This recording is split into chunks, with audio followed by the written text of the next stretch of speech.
a good idea today, because a friend of mine who's an instructor in a swimming pool, he teaches people how to swim. He tells me that now the kids go swimming and they have waterproof MP3 players, so they can listen to music whilst they're swimming. And I thought, what a great idea it would be, because he's a heavy smoker, to start making it an apparatus so you can smoke a cigarette whilst you're swimming. That's a good idea. And he really likes the idea. Yeah, he says he'll go for that. So maybe I'm also entering a new phase of my life. Entrepreneurship. Yeah, yeah. Is the right time at this age for you and I to become entrepreneurs? Yeah.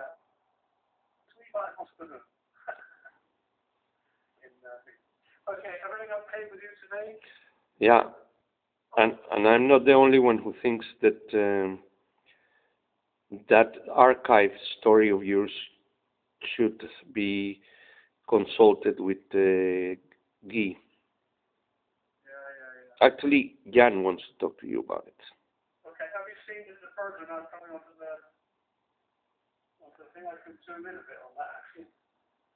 I see them perfectly, don't worry. Okay, yeah, they're there. So they're coming in for supper because they go to bed early, sparrows. The first one's in bed and the last one's up in the morning. Really? Yeah. They're not stupid. They're... Yeah. Well, it was just 4 of them. Normally there's 30 or 40 come out here, so it's usually incredibly crowded. But they've been eating well. I guess you can see there are all kinds of things hanging down there, fat balls and peanuts for them to eat. So as you can see, it's an awful day today. It's really grey and miserable and whatever. Can you see the weather for it? No, you can't quite see the weather. You can see the pole, but you can't see the top of it. Otherwise, you can see how much wind is blowing. Mm. Okay, and there's somebody jumping around on the platform. But now they're getting more. There's at least 10 out there at the moment. So okay. Did you put this for me, or it was there already? Should I put what for you? All that food. No, I'll just put it there now for you. Oh, okay.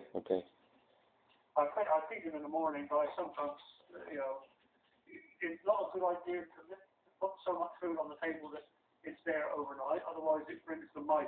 Yeah, sure. Something on it. So you really need to only put enough food so that they finish it off. And but I thought, as we were now, this camera is more or less permanently out of the back here now. And as soon as I get it together so that we don't get this reflection off the glass, which I don't like. I don't see any reflection. Yeah, well, if you see somewhere a little bit off the center to the right, there's a pole that goes up. Oh my God, Rod. Yeah, that's the weather center. I pity your wife with your perfectionism. Poor woman. I was never satisfied with this camera. It's strange. The camera on my laptop is always better than this. But the wind is getting up, I notice. I'll move the camera fractionally. Hold on. That'll frighten the birds off, probably. Yep. Leave it there, Rod. It's perfect. I'm going to leave it there. I'm just going to do that. Okay. Now you should see the top of the web. Yeah.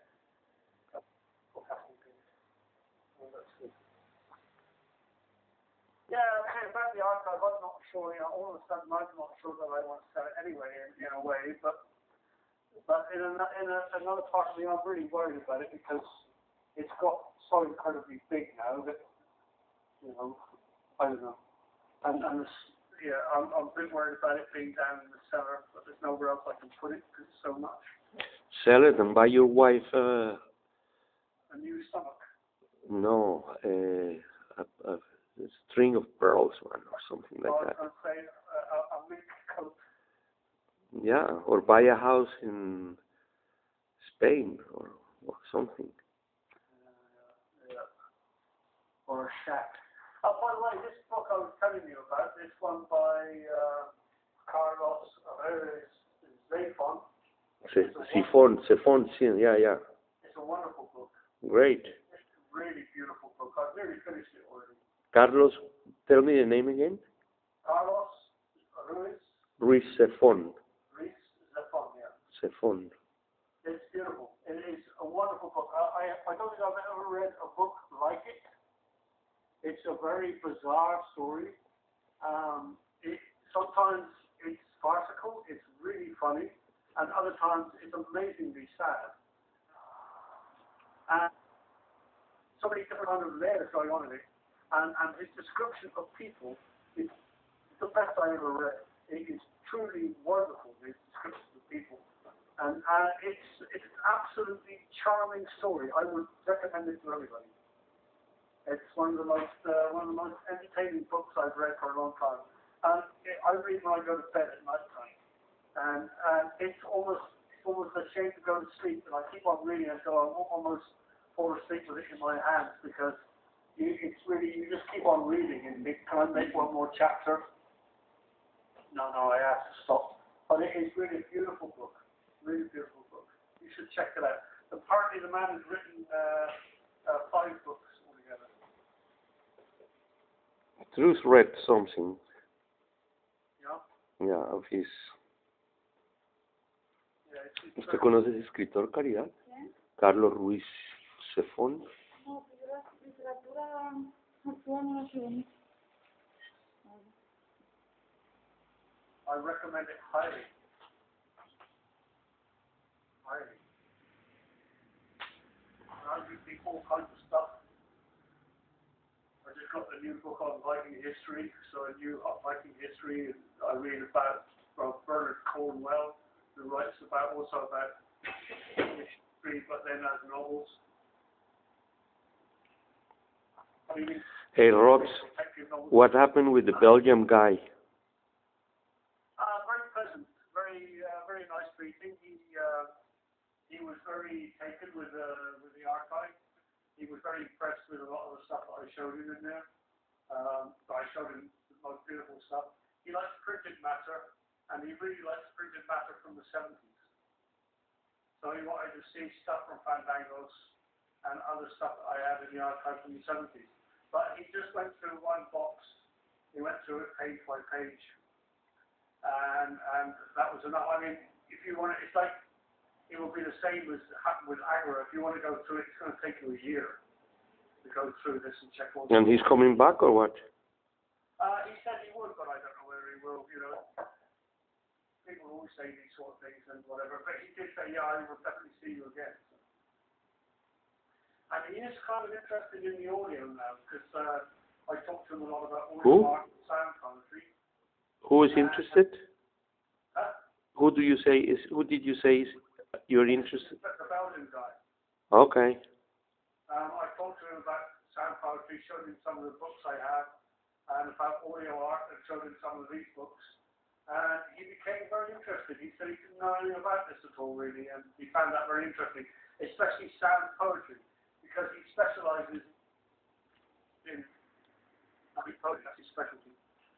He told me, he said, I used to be an artist, but I gave up 4 years ago because I just didn't seem to have any ideas anymore.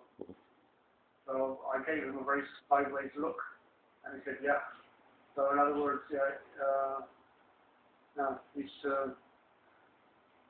I don't think he's retired, but I think he was rather impressed with my activity and whatever, and with a bit of luck, he would have been inspired to start working again. I think, at least that's what I'm hoping anyway, that he will begin work. He's a rather interesting man. I guess he's probably in his 50s. Yeah, an interesting fellow, and very polite, and a typical Belgian. So, not a typical Dutch person. Typical Belgian, very polite, and really interested in the stuff. And, great. He's also interested in Anna Banana. Your big friend, man. Yeah, I have a massive amount of his. So he was very surprised about all of that and the stuff I got from her, and also I played in some of the audio work that we made together back in when she came to visit with Bill Gaglione. And he was a bit surprised about that. He hadn't heard about that stuff. It's a very interesting meeting, and also he complimented me for explaining things and putting things over. Good. Sure. If you can tell me exactly what you like, then I can. Hey, I'm gonna stop Rod. And then I open the Okay, yeah, you're gonna leave this on or?